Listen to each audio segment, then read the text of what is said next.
Hi everyone, welcome back to my channel. My name is Paola and today I have a very special guest with me. Johnny, would you like to introduce yourself and tell us about your book? Yeah, thank you for having me, Paola. My book, my young adult debut novel, is titled 1500 Miles from the Sun. It is about Corpus Christi, Texas, high school senior Julián, aka Jules Luna, who is just trying to have like a low-key senior year, get into UCLA, and finally be able to move away from Texas. But that all kind of like goes out the closet whenever he accidentally comes out as gay on Twitter while tremendously drunk at a party.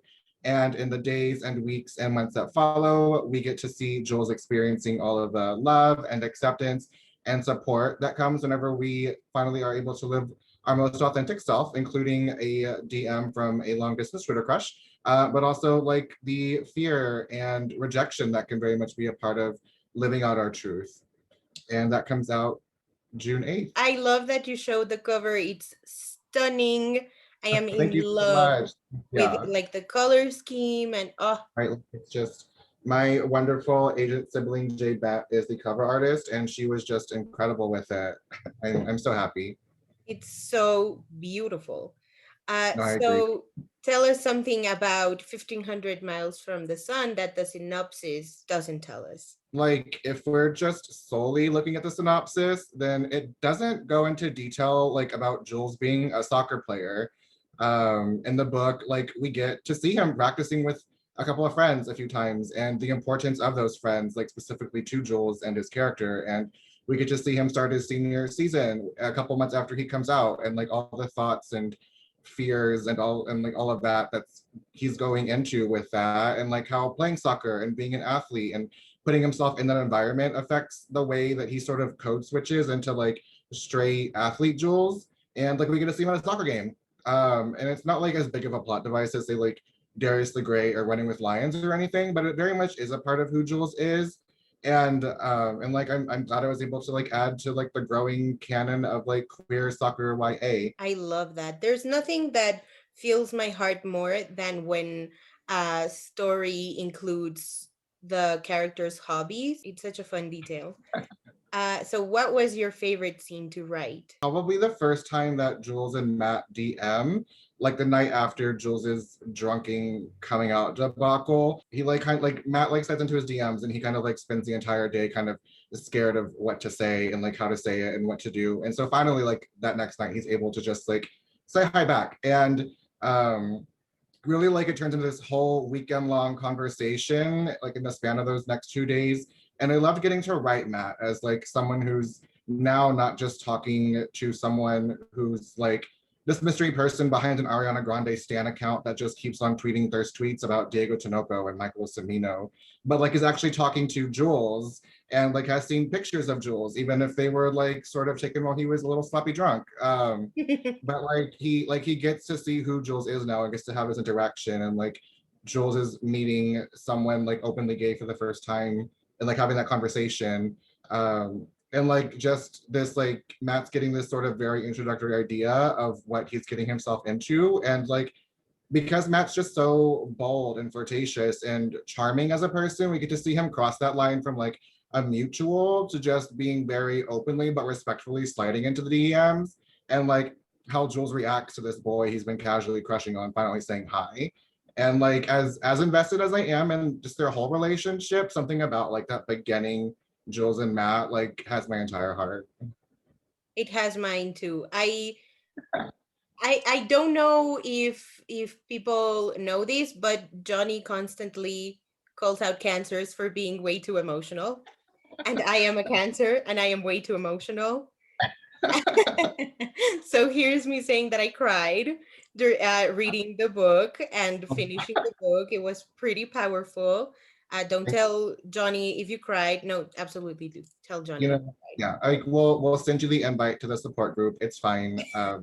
But like also as a fire sign, it is my duty to call out criers. And so yeah, so cancers are pretty high on that target list. besides Selena, what artists would you like to be featured in the movie soundtrack of the adaptation of your book? Like if I could have it my way, it would be a bunch of Selena songs being covered by like current indie, like vibey Latina artists. Like I'm really into like people like Kuko and like Katsuoso and Luna Luna and Kaina, Kaliuchis, the Marias, like Amor Apollo, like all those people. And just imagining like Amor Apollo covering Dreaming of You, or like Kaliuchis taking on Bitty Bitty Bomb Bomb in her own style. Like I feel like that would be such a vibe, and like I would love that. I love that like entire aesthetic of music, and I think it would fit really well in like this sort of storyline. And I don't even know if it's possible. Like who knows if people can even cover Selena like in movies. I don't know. And but like I think that'd be really cool. But there are like a lot of like specific songs that I think of when I think of this book, like Long Distance by Jordy, and like Heaven by Troye Sivan, and like Moonlight by Ariana Grande, Daydreaming by Mark Wavy. And so like I don't know. There are like these two competing vibes that always come to mind when I think of this question. Like if I want like Spanishy vibes, or if I want like Netflix indie movie vibes, like they're both kind of clashing. And I guess like it's a good thing I don't have to make that decision ever. Like I also make that decision, and like I'm sure it'll be fine. I love that. I love that because I there's a playlist. There's two playlists, right? Yeah. Mhm. There's two playlists out there. I will leave a link to them down below. Johnny has the best taste in music, so definitely, you know, check it out. So, Johnny, I know you watch a lot of RuPaul's Drag Race. I do. So, do Jules and Matt watch RuPaul's Drag Race? And who were they rooting for in season 13, if they are? I love this question. Oh my god. Because I do. I'm such a like a religious RuPaul's Drag Race watcher. Problematic faith, but like it's okay. I'm like confident that Matt watches. Like he's pretty surrounded by queer culture with his siblings and his friend group.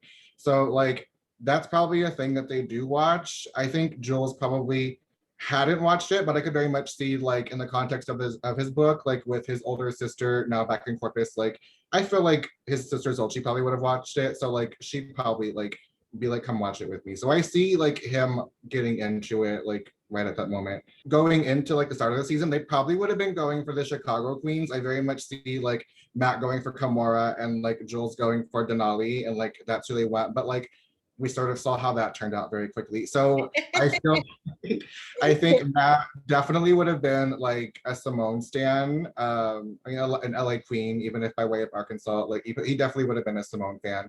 I think Jules probably would have either been like rooting for Simone or Gottmik, like one of those two. I think probably would have resonated with him. I feel like they both probably would have watched UK's series too. Definitely, Matt would have been like a Bimini Bambulash stan like from the get go. And I think Jules would have like loved anything and everything that like Taste did, does, and is. And like I think they would have definitely had some arguments over that season. And do you think they would try drag? I feel like they would. Maybe like not performing. I don't know if they Mhm. perform it, but I feel like you know, like a Halloween party where like all the Mhm. gays do it like at least once in their life. I can see that happening. I would love to see like some fan art of I the boys in drag. Like that would be amazing. That would be super cute. Yeah, I would love that. As soon as I learn how to draw, I will definitely be on that. What's something that you would like your readers to take away from 1500 Miles from the Sun? I completely recognize that like social media is like a microcosm of like who readership actually is. But like I remember drafting my novel and even getting into like revisions and querying. And there was just this very loud conversation about like how we as a society have moved past the need for coming out stories. That used to get to me. Like I worried that no one was going to want this book. I worried that no agent was going to rep this book and no one was going to want to like read it at all, and that we didn't need it, that we have like Aristotle and Dante, and we have Simon Verses, and like maybe those seats at the table for those kinds of stories are just already taken. But like I've learned that that's not true. And like I hope that aside from reaching the people who this book was written for, that people realize that like it's not some queer utopia for everyone now. Like it's, you know, it's not perfect still, and there still is struggle and intolerance and hate from the people who are supposed to love us. And like there are still stories that need to be told that aren't from the white gaze. And like I'm not saying that it needs to be mine, like you don't have to go read mine, but like there still are opportunities. And like for anyone to say that like a certain trope is over without necessarily giving QTBIPOC authors the chance to just drive it into the ground.